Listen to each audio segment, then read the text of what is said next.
बच्चों, आज हम लोग आपके शॉर्ट स्टोरी का फर्स्ट चैप्टर आगे पढ़ेंगे। क्या था फर्स्ट चैप्टर कब का?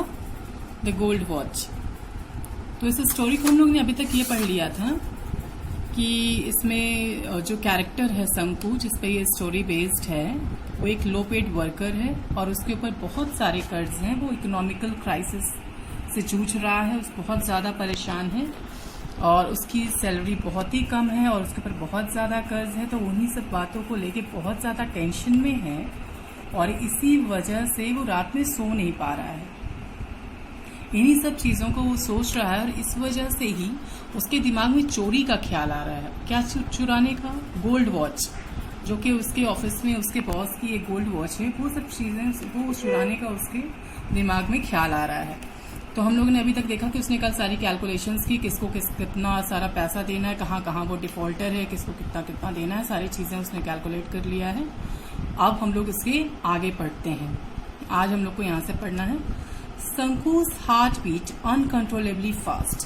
Through his heartbeats, he could hear the harsh voice of the tea shop owner, Kochunni. Ali's hollow laughter and vulgar words and the irritating talk of Lona Pao, who was in charge of the fund.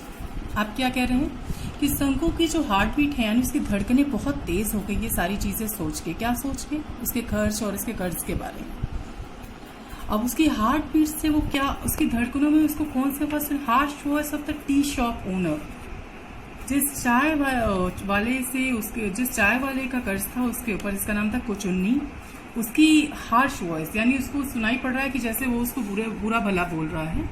और allies hollow laughter, Ali उससे भी उसने कर्ज ले रखा है, उसकी भी वो हंसी जो कि उसको चिढ़ाने के लिए, मतलब उसकी एक व्यंग्यात्मक हंसी उसको सुनाई पड़ रही है। और vulgar words and irritating talk of लोनापो, उसके अलावा उसको लोनापो जो कि फंड का इंचार्ज है, उसके भी इरिटेटिंग टॉक, यानी इन सारे लोगों के बारे में, सारे लोगों की उसको आवाज़ सुनाई पड़ी। ये सिर्फ उसका इमेजिनेशन, ऐसा कुछ हो नहीं रहा है, लेकिन वो उसके दिमाग में चल रहा है कि ये सारे लोग उसको बहुत कोसेंगे, बुरा भला कहेंगे, अब्यूज करेंगे, बहुत ही उसको मतलब इंसल्ट करेंगे, ह्यूमिलिएट करेंगे। ये सारी चीज़ें उसके दिमाग में चल रही हैं। He felt that they were all surrounding him like rowdy boys, armed with sticks, gathering around a stray dog. What a horrible scene! अब उसने ऐसा महसूस किया, ऐसा लग रहा है उसे जैसे कि उन सारे लोगों ने, ये कोचुन्नी, लोनापो और ये अली वगैरह हैं, उन सब ने उसको राउडी बॉयज यानी जो बहुत मिस्चीवियस बॉयज होते हैं, उनकी तरह उन सब ने उसको सराउंड करके रखा हुआ है, घेर के रखा हुआ है और सबके हाथ में स्टिक्स है। और वो सब लोग उसको कैसे स्ट्रे डॉग्स, यानी जो ये स्ट्रीट डॉग्स होते हैं उनकी तरह, मतलब ये स्ट्रीट डॉग्स की तरह उसको सराउंड करके रखा है। मतलब ये बेचारा एकदम से कि स्ट्रीट डॉग जैसा हो गया है और उन सब ने मिस्चीवियस बॉयज की तरह उसको एकदम से घेर के रखा हुआ है। ये सब सोच के व्हाट अ हॉरिबल सीन, कितना भयानक दृश्य है ये सब सोच के एकदम से परेशान हो गया। अब क्या? Finding it unbearable, Sanku turned over on his stomach and thought, I have no alternative but to pick it up tomorrow. Will it not fetch at least 20 rupees?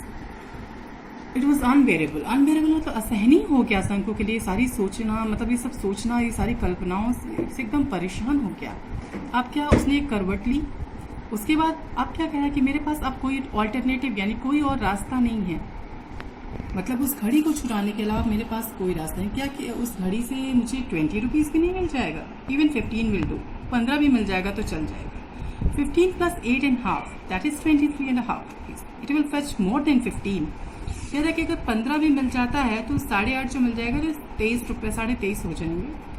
लेकिन मैं मानता हूँ कि 15 से ज़्यादा ही मिलेगा उस घड़ी से। He would be able to pay his डेब्ट and live in peace, a life free from debts, with a feeling of relief drifted into a light sleep. अब वो क्या सोच रहा है कि अगर मुझे इतने पैसे मिल जाते हैं तो मैं बिल्कुल डेब्ट फ्री लाइफ, यानी कर्जों से मुक्त जिंदगी जीऊंगा। और इतना सोच के, इतना मतलब एक रिलीफ चाहिए, ये सब चीज़ें जब उसके दिमाग में आई तो उसको बहुत रिलीफ, बहुत सुकून महसूस हुआ और इसके बाद उसको नींद आ गई। इट वॉज मॉर्निंग, सुबह का समय था। What? Are you still asleep? Sanku's wife said gently, shaking his shoulders. It is long after sunrise. Sanku raised his head at once. सुबह का समय था। संकु की वाइफ आई, उससे बोले क्या हुआ, अभी तक सो रहे हैं आप? तो उसके कंधे को हिलाते हुए बोला, कहा कि अरे मतलब सनराइज हो चुका है, अब आप उठ जाइए। संकु ने अपने सिर को उठाया। His wife picked up the younger child who was crawling up to her and asked Sanku, don't you have to go to work today? उसने देखा तो उसकी वाइफ सामने खड़ी थी।